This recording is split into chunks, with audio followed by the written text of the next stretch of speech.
di leen jaajëfal bu baax a baax ci ànd bi ngeen ànd ñun ci seen matinale d'information Tok Tok Sénégal mas day pettaate de alors Fatima maa ngi lay nuyu di la dalal. maa ngi lay fay Aïssata maa ngi nuyu itam téléspectateur ak internautes yu ITV yi. alors Billy Bob yow itam maa ngi lay nuyu di la dalal. maa ngi lay nuyu Aïssata maa ngi lay nuyu bu baax di nuyu Fatima di nuyu suñu ay téléspectateurs di leen gërëm bu baax ci ànd gi ñuy ànd ak ñun suñu ay programme ci ITV. très bien tey ay foowukaay la ñu am. ay fowukaay. waaw tey dañu am ay foowukaay yu neex lii daal defe naa ne ku yor rakk wala mag wala ku yor doom rek comprendre nga ni lii luñ koy doyee mas dafi doon ñëw sax di ma woyal ay affaire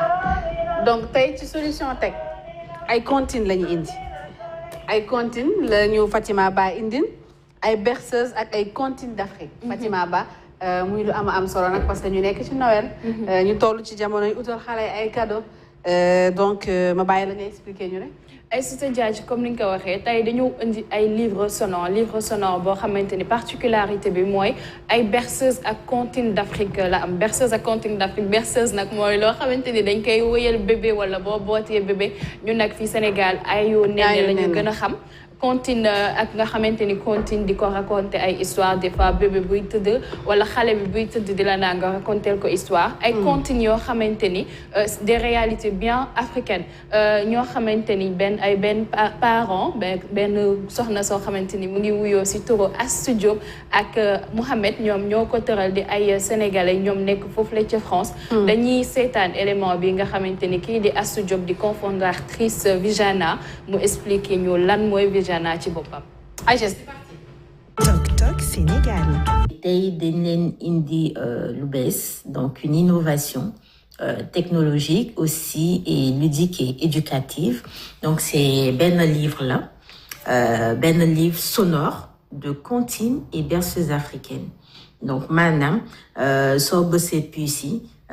livre bi day woy en fait mais pas n'importe quelle chanson day woy ay comptines et berceuses africaines xam nga defal leen benn test donc derrière am nga benn bouton on off maanaam pour économiser pile yi aussi donc dañ koy activer rek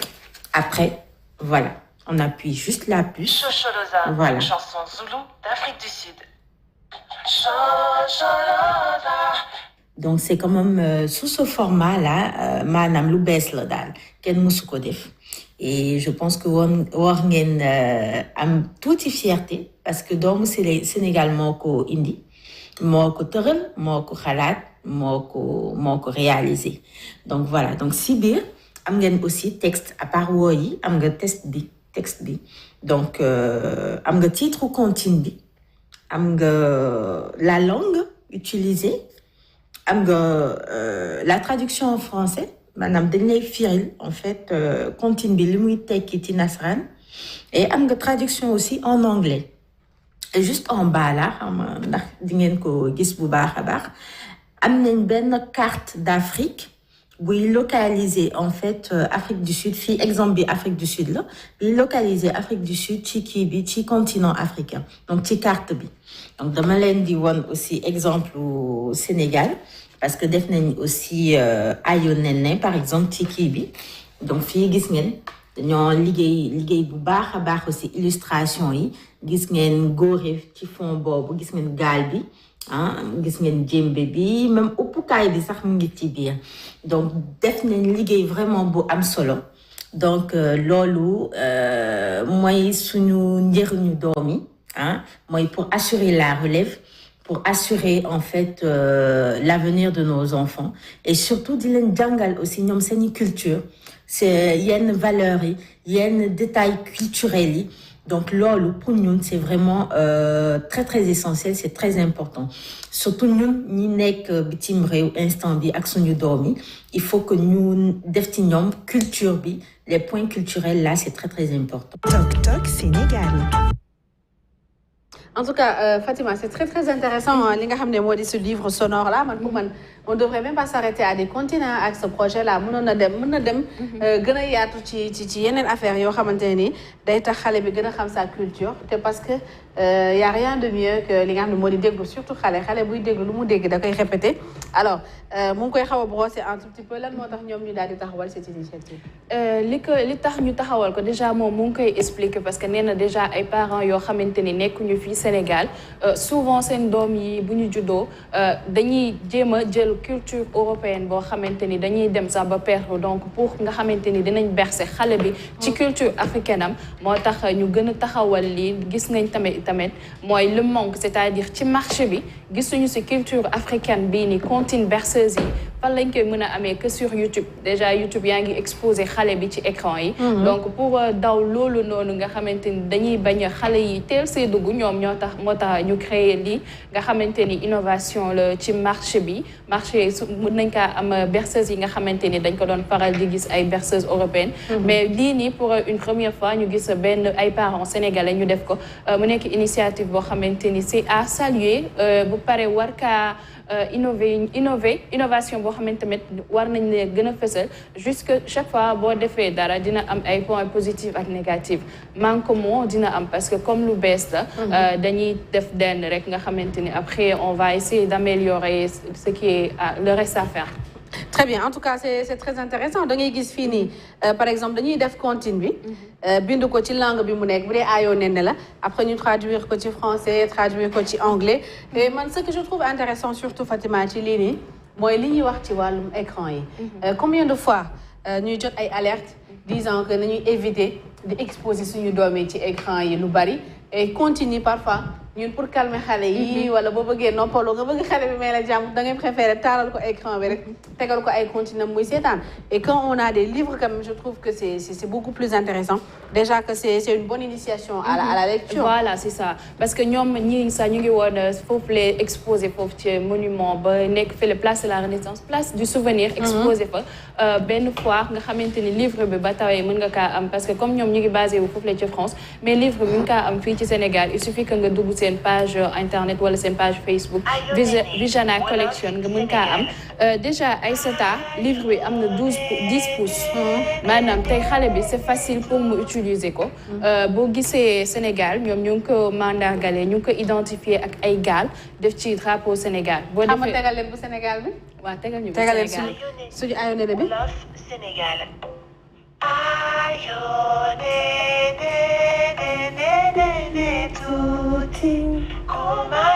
Borso kontaan na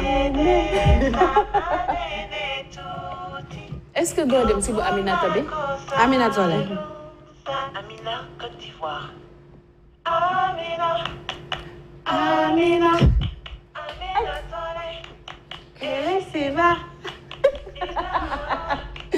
am nga Aïssata fii nii Sénégal am na ñoo xamante ni booy wax comptine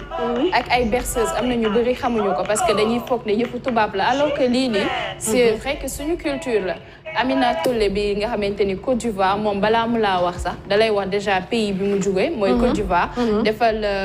langue bi defal la ko aussi traduction française bi nga xamante ni xale bi dina dem ba si jàngi initier ko aussi ci lecture tel ka dugal ci lecture nga xamante ni ak ci culture africaine de façon générale dina xam ni par exemple ñun Amina Touré on a joué avec quand on était gamin mais xamuñu dara lu ñu neex lañ ko daan wéyee déjà parole yi souvent ay wéy yoo xamante ni ñu ngi ko doon wéy bañ gën a nekk xale dañ ko doon wéy juste comme ça duñu xam parole yi déjà nii rek lañ lay wax lii nii la woon tu as poussé complètement les paroles instant bii nii lii dina la ancré ci xale yow nga xam lii ñoom atu bi ñu am ak ñun c'est différent donc genre initiative yi nii buñ ko doon gën a def si yeneen domaines yi chaque fois ñuy wane avancée technologie bi numérique bi c'est pas seulement que ci écran yi lañ koy wane. En tout cas aussi il est bien de préciser que ci ginnaaw ils ont mentionné l'âge bi nga xamante ne ci lañ koy mën a jëndalee suñuy doom également parce que maa ngi gis suñu def à partir de 3 ans. À partir de 3 ans pour xale bi. parce que comme nee nañ ay xale am na yoo xamante ni waru kaa yore parce que 3 ans mënoo yor téléphone fii da ngay gis 3 ans xale ñu jox ko téléphone defal ko YouTube dugal ko YouTube Kids tey jii boo xoolee chiffres yi mu ngi commencé parce que ñun parents yi ñoo koy utiliser xale yi buñ koy utiliser pour xale yi la donc utilisation bi day nekk à double facteur léegi loolu noonu day gën a yokk chiffre YouTube yi nag lii nag dina gën a tax xale yi teel a quitter écran yi téléphone yi tablette yi voilà déjà xale yi buy leen di jëndal fête yi nii idée de cadeau là aussi pour les enfants parce que cadeau fête bu jotee xale tablette lay laaj wala téléphone pour ay YouTube donc lii nii dina tax xale yi bañ a dem ci tablette yi mais plutôt ça. En tout cas, il y a Billy Bosso am na transition moom. Ah bah en tout cas c'est intéressant de. li ma c'est non mais c'est très intéressant Billy. parce que booy xool tey jii ça va dina la permettre yow yaay ji. boo amee yeneen occupation ci biir kër gi nga mën ko def nga bàyyi ko jouer man je préfère jouer que téléphone portable sincèrement. surtout YouTube moom c'est pas. des études ont montré que ni exposé xale ci téléphone surtout ci écran sax de façon générale que ça soit téléphone tablette wala télé baaxul ci développement xelam. Donc voilà, c'est important d'avoir ce genre de choses. En tout cas, nous on applaudit hein. Moi je me rappelle bi may doog a am doom di ko tegal ay comptines. J'avais du mal à trouver les comptines africaines. OK. J'étais frustrée de ne pas trouver les comptines sénégalaises. Oui, yu bëri yu ñuy fooye. yow yaa koy jàngal xale bi ay coca parce que je les trouve pas su weesoo ayo nene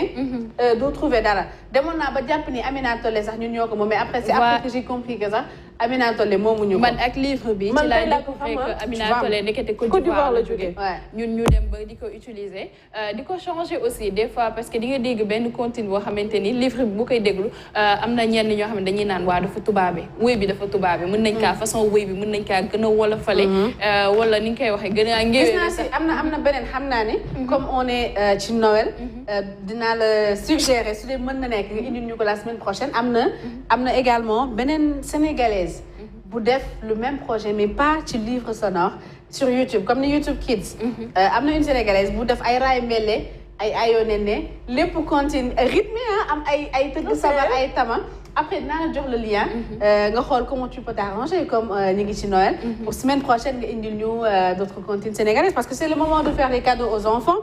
Billy Bosso mu ngi koy def tous les jours ci Daki dépense di jox xale des cadeaux c'est le moment de faire des cadeaux et de faire surtout des cadeaux utiles en fait parce que y a des cadeaux utiles et ça tey ci suba rek ñu ngi ko doon wax am na ay cadeaux yoo xamante ni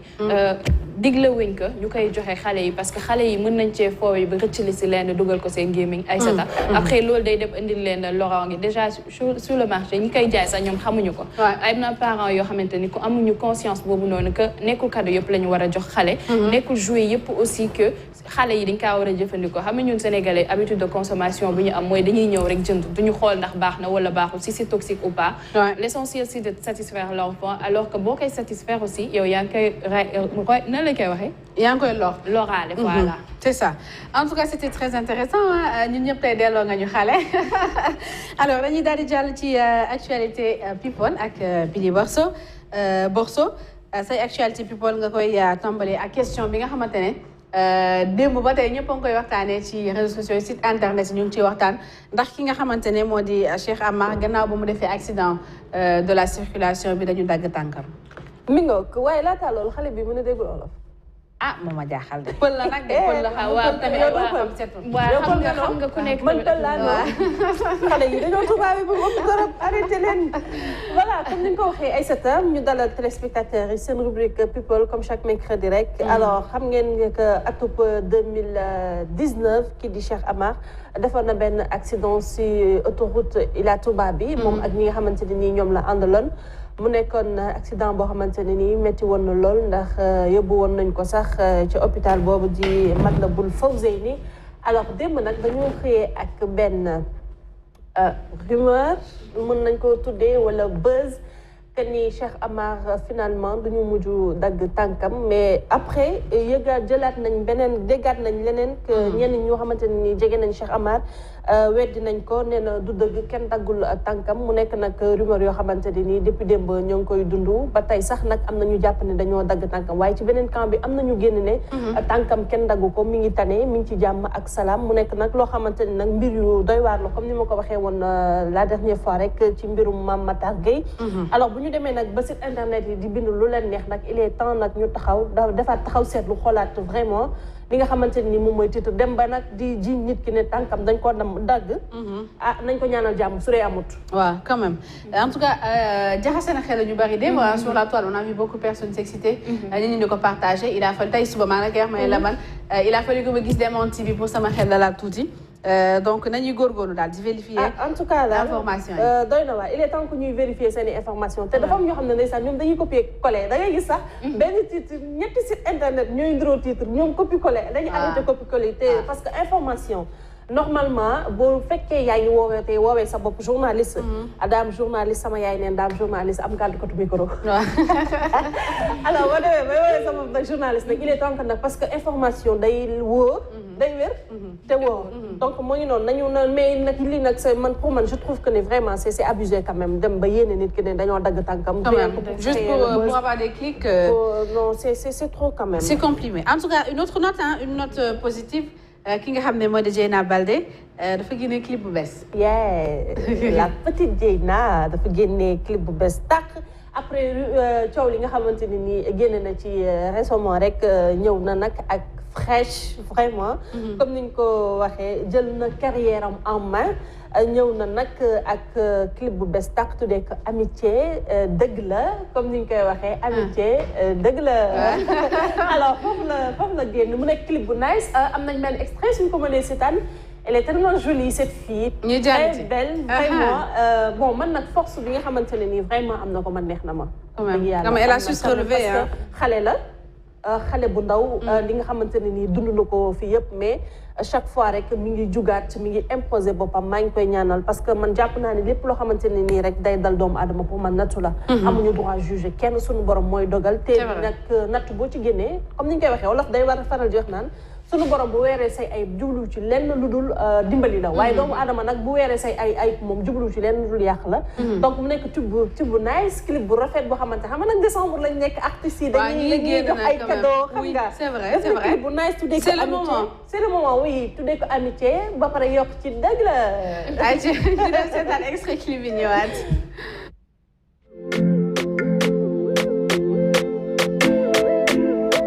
Brill on the beat.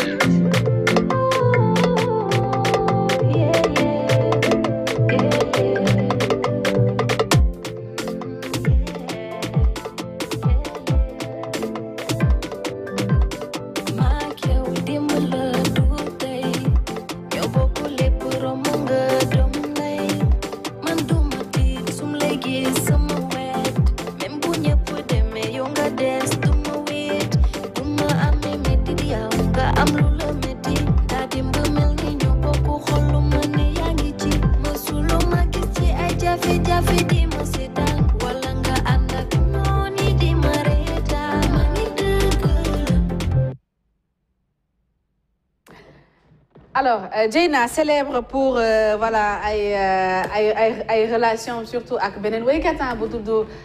Bril Fight For. kaa bi dépassé na la nag borso yii kaa bi dépassé na la. non excusez-moi maa ngi sëgg si tablette bi kaa bi dépassé ma sax dama xam ni mbëggeel la fa fort rek mbëggeel moom comme ni mu ko waxee woon rek mbëggeel la ko yóbbee li ko def yëpp te ñun jigéen xam nañu que dañu fiir moo tax yëf yi daf yu nekk lañ yàlla defal jàmm amiin waaye lu leen lu baax lu rafet daal di si am na des indiscrétions yu wax que ni Bril moo composé waaye moo composé son bi waaw loolu de leer na moom. Donc voilà donc comme kii nu il faut aussi saluer le professionnalisme de Bril. parce que tey jii nii man woy bi clip bi su ma ko gisee ci page Facebook Bril laa ko gis moom moo ko posté. juste pour rappeler que même histoire bu leen boolee sax bañ nekkoon ci yoon après moom ñëwaat na compositeur lañ ay artistes lañ. àndaat nañ di liggéey. donc ay réseaux sociaux moo tax ñun ñii ay personnes lambda ñuy dugg loo xamante ni suñu yoon nekku ci. man des fois noonu laa koy jàppee ay histoire yoo xamante ni buñ ko indiwee ci grand public ba ñun ñu ciy am accès day fekk ni réseaux sociaux yi moo ko gën a amplifier donc fii nii daal lu am xamal noo ci waxee ak retenu loolu rek c'est ça qu'on peut dire. tout xool bëggante àndandoo noo tàqali ko. ku la wax loolu lañ doon wax noonu. en tout cas. phrase bi loolu la non. loolu la xale yi mi ngoog. en tout cas bii moom dëgg la moom. dañuy daal di jeexal ak beneen clip muy Hamdy Rijal mu génnee moom tamit clip tuddee ko dama la nopp. waay Hamdy Rijal xam nañ ko mu nekk koo xamante ne tamit vraiment am na talent après wayadi génnee na dama la nopp moom nag ci way bi dafay valoriser la femme africaine xam nga yow ko nopp. ah man ñëpp xam nañ ko monsieur Fall laa nopp. yow. man xale la kii xale la bàyyi jàmm. xale la waaw ok d'accord nekk leen nii rek bu ngeen toogee ci plateau bi ngay sérieux ok alors man nag ci ay clipam moi pourquoi j'adore Hamdy Rijal parce que moom culture bi nga xamante ne nii daf koy valoriser booy xool ay clipam du jël gel yoo xamante ni dañoo sophistiqué toujours dafay préférer di ànd ak ñoo xamante ni dañoo naturel comme cette fille là genre suñu Sira Diallo bi alors moom nag ci clip bi mi ngi ciy wax perle rare. D'accord. Alors donc mi ngi mu nekk mélodie boo xamante ne nii am na ay paroles yu neex dama laa nopp nag mi ngi xam nga nag dañoo nekk ci mois boo xamante ne nii nee nañ certes que mois février ci la son yi di génn mais mois décembre tamit am na lu si yàlla def c'est doux c'est tellement doux ñëpp koy yàqamti c'est vrai ñëpp koy yàqamti mu nekk mois boo xamante ni ñëpp dañ ciy profité waale itam génne ci ay tube yu nice rawatina ak sax ay mbëggeel moom tam def na clip bu nice ñu seetaan extrait bi daal di dikkaat si plateau bi ayca. Jackass on the beat.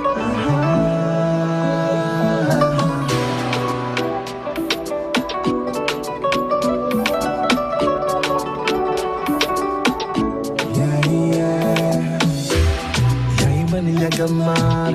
Belgrade, nanga jekalol, te neexa xol, to wax nangu naa yaay sama général. Magel dina ma li ma yëg sama xol du may jaaxaan. Ku bañ na ma jox bëgg naa, man yow laa nopp. Ku bañ na ma jox bëgg naa, waaw waaw dama laa nopp. Li may yëg ci sama yaram bi, leer na ma ni yaa ma doy. Yeah. alors muy Rijal dama la nopp moom itam mu profité ci décembre bi génne clip bu bees. mi ngi noonu décembre bi comme ni mu ko waxee tout à l'heure xew la boo xamante ne nii ku ci bokkul dootoo feeñ. moo tax artistes yu bari ñi ngi wàcc lu yu doy waar. donc mi ngi noonu ñu dem seetaan ko ci page Facebook am ak YouTube Hamdy Rijal mu nekk ko xamante ne nii nañ ko jàppale dina ñëw nag Tok Tok Sénégal ci seen rubrique kii boobu ngeen di def. invité musical oui pourquoi pas incha allah. dinañ ko xaar moom Rijal ci plateau bu Tok Tok Sénégal moom Djibi Guissé ak Sophia Ba incha allah ce sera avec plaisir Billy Borso yow tamit on va pas se quitter sans que nga fàttali ñu li ngay def say baax ba xam nga yaay maman Noël. damay xeetu baax man yow man du Noël kese man tous les jours damay def xeetu baax. waaw jeex na. Daki Dépense bi yoon nga adapté ko ci xale yi de amal nga ay cadeau également xale yi. waaw xale yeeg mag ñeeg ñëpp ci lañ bokk. ku ci bëgg tu appelles ku ci bëgg nga dugg ci serveur bi wala ci commentaire suñu ay page Facebook wala Insta wala YouTube. ci commentaire yi ñu daal di nag jeudi nag suba incha allah la ñuy joxe iPhone bi iPhone 13 bi. maa la ko wax suba la ñuy joxe. mbaa bindoon nga suñu tur Max Sofia. kon suba dañuy woote. waaw suba dañuy woote yéen a toog ba suba di doog a woote yéen a en tout cas ñi koy jaajëfal bu baax a baax moom Billy Borso di jaajëfal également Fatima merci à la semaine prochaine. merci Aïssata itam balaa ma fee quitter il faut ñu wax parents yi ak même pas parents yi ay l'habitude de donner des cadeaux. parce que dañoo nekk ci période de décembre. ah oui voilà chérie. merci beaucoup au fait un cadeau ñun suñu culture la voilà même bu fekkee sax dañuy naan bokk suñu culture mais toujours. nga joxe cadeau même entreprise yi aussi di joxe ay cadeau loolu da lay booster da lay gën a yokku jom ak fi donc nañu joxe cadeau lay dégg léegi sa cadeau ñoom en tout cas c'est important et dire aux enfants aussi que voilà sa parent bu ko amul bu la joxee daaw cadeau xam nañ ni corona dafa am da lay encourager sa déjà booy jàng wala mu jox la daaw jéeg ren jox la aussi c'est pas une jarul frustré c'est pas parce que sa morom bi am na cadeau rek yow tam na nga war a am cadeau alors moi je pense que du ci parent que c'est des même en couple même en couple en amitié da cadeau dafa baax xam nga lan mooy cadeau mooy tawasulu c'est-à-dire dafay rataxal diggante tey jii su ma jugoon bett la fekk la jox la sax lii ne la am ay sata cadeau daf lay tellement da lay neex donc cadeau dañ koy joxante ñun ñëpp c'est important en tout cas c'est important c'est important donner des cadeaux les entreprises donner des cadeaux aux employés les maris et les femmes donnez-vous des cadeaux et puis les amis donnez des cadeaux à vos autres amis les parents aux enfants et puis Billy Borso et Fatima donner des cadeaux à Aïssata Ndiaye c'est important merci à toute l'équipe technique à la réalisation, merci à toutes les rédactions de E-Média, merci à vous téléspectateurs et internautes. Demain jeudi, Inch'Allah, Oussama Monique Sagna, mon fidélité. Je vous retrouve vendredi. On se donne rendez-vous également ce soir qui c'est une émission d'Ari.